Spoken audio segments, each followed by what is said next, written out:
আজি সমগ্ৰ অসমৰ লগতে টাই আহোমসকলৰ পবিত্ৰ উৎসৱ মেডাম মেফি উৎসৱ যোৰহাটৰ কৃষ্ণকান্ত সন্দিকৈ পথত থকা জয়া ভৱনত অনুষ্ঠিত হয়। মে মানে তৰ্পণ, দাম মানে মৃত আৰু ফি হ'ল দেৱতা। মেডাম মেফিত উফুৰি ফুৰুসকলৰ উদ্দেশ্যে তৰ্পণ কৰা এটি উৎসৱ। মেডাম মেফিত 10জন দেৱতাৰ উদ্দেশ্যে পূজা কৰা হয়।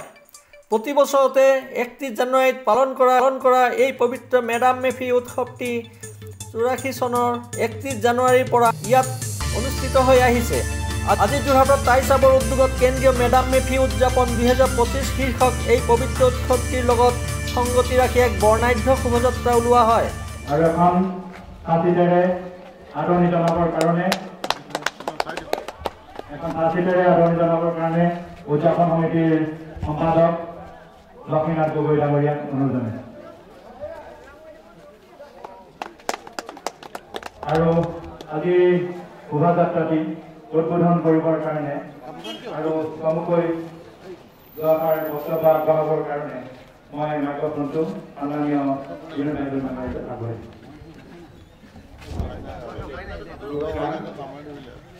আজি আমাৰ টাই আহোম জনগোষ্ঠীৰ সকলো বয়োজ্যেষ্ঠ আৰু ৰাইজক মই আন্তৰিক শুভেচ্ছা জ্ঞাপন কৰিছোঁ।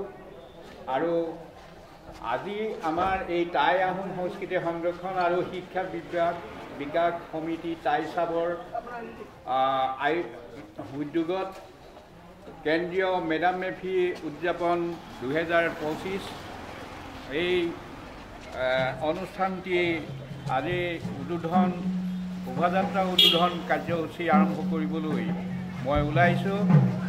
মই আমাৰ উপৰি পুৰুষ চাউলুং চুকাফাকে আদি কৰি আমাৰ লেংডনকে আদি কৰি আৰু বয়োজ্যেষ্ঠ সকলো উপৰি পুৰুষক মই শ্ৰদ্ধা জ্ঞাপন কৰি আৰু সমূহ ৰাইজক মই মোৰ আন্তৰিক মিনতি জনাই মই আজি এই শোভাযাত্ৰা উদযাপন কৰিবলৈ আৰম্ভ কৰিছোঁ। সকলোৰে সহায় সহযোগ আৰু মৰম চেনেহ আৰু আশীৰ্বাদ হিৰত লৈ মই এই আহোম জাতিৰ উন্নতিৰ কাৰণে আজি এই আমাৰ শোভাযাত্ৰা আৰম্ভ কৰিছোঁ।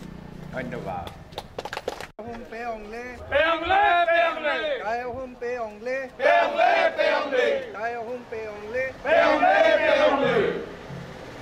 শোভাযাত্ৰাটি জয়মনৰ প্ৰাংগণৰ পৰা ৰজামৈদামলৈকে কৃষ্ণকান্ত সন্দিকৈত হৈ ৰজামৈদামত লৈ যাব।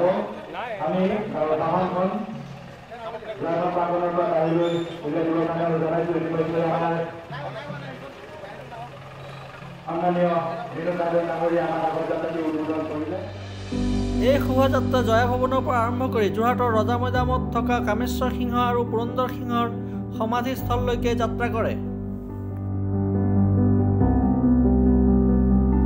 আৰু তাত বন্তি প্ৰজ্বলনেৰে উফুৰি ফুৰুসকলৰ উদ্দেশ্যে শ্ৰদ্ধা নিবেদন কৰে।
মেডাম মেফিৰ আজি পবিত্ৰ দিনটোত সমগ্ৰ অসমবাসী ৰাজ্যলৈ শুভেচ্ছা জনাইছোঁ, ওলগ জ্ঞাপন কৰিছোঁ আৰু উপৰিপুৰুষসকলৰ পৰা আমি জন্মিক বিচাৰিছোঁ দেশ জাতি সমাজৰ বাবে কাম কৰি যাবৰ কাৰণে। আমি যাতে ঐতিহাসিক দায়িত্ব পালনৰ ক্ষেত্ৰত আমি শক্তিবান হৈ আমি আগবাঢ়ি যাব পাৰোঁ।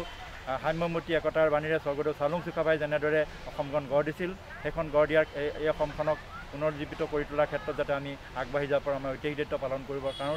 তাৰ কাৰণে আজি এই পবিত্ৰ মেডাম মেফিৰ দিনটোত আমি তেওঁলোকৰ পৰা অসমত যি সমস্যাজৰ্জৰ অসম, এই অসমৰ সমস্যাসমূহ নিৰ্মূল কৰি আমি যাতে এখন সুন্দৰ সৰ্বাংগ সুন্দৰ অসম গঢ় দিব পাৰোঁ, তাৰ নিমিত্তে কাম কৰি যাবৰ কাৰণে আমাক উপৰিপুৰুষে আশীৰ্বাদ প্ৰদান কৰক। আজিৰ দিনটোত এইখিনিকে আমি কামনা কৰোঁ। আজি টাই আহোম সংস্কৃতি সংৰক্ষণ আৰু শিক্ষা বিকাশ সমিতিৰ উদ্যোগত কেন্দ্ৰীয়ভাৱে মেডাম মেফি পালন কৰা হৈছে। ইতিমধ্যে কালিৰ পৰা আমাৰ কাৰ্যসূচী চলি আছিল।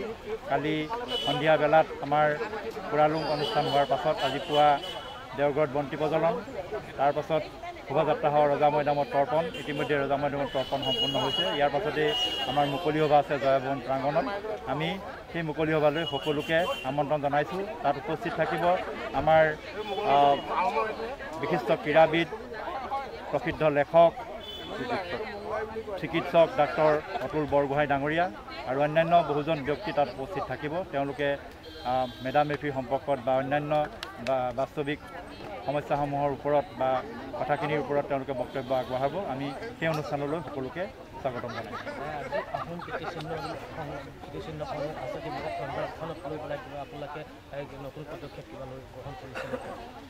এইটো আচলতে অতিশয় দুৰ্ভাগ্যজনক কথা। চৰকাৰে বিভিন্ন সময়ত কৈ থাকে যে কীৰ্তিচিহ্নসমূহ সংৰক্ষণ হ'ব লাগে, সৌন্দৰ্যবৰ্ধন হ'ব লাগে, কিন্তু আমি যোৰহাটতে দেখিছোঁ আমাৰ যিসমূহ কীৰ্তিচিহ্ন আছে, এই কীৰ্তিচিহ্নসমূহ সংৰক্ষণৰ অভাৱত জয়ী হৈ যাবলৈ আৰম্ভ কৰিছে।